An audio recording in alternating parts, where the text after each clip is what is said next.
నన్ను కనుగొనని వాడు తనకే హాని చేసుకుంటాడంట.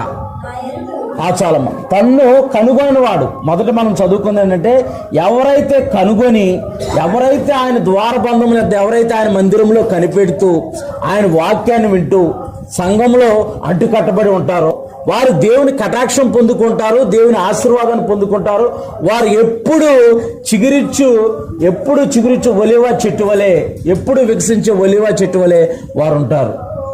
ఆకు వాడక తన కాలం ముందు ఫలమిచ్చు చెట్టు వలె వారు ఉంటారు. ఎవరైతే కనుగొని వారు ఉంటారో తనకు తానే హాని చేసుకుంటారంటే, ఎవరు వారికి హాని చేయాల్సిన అవసరంలా, తనకు తానే వాళ్ళే హాని చేస్తారు.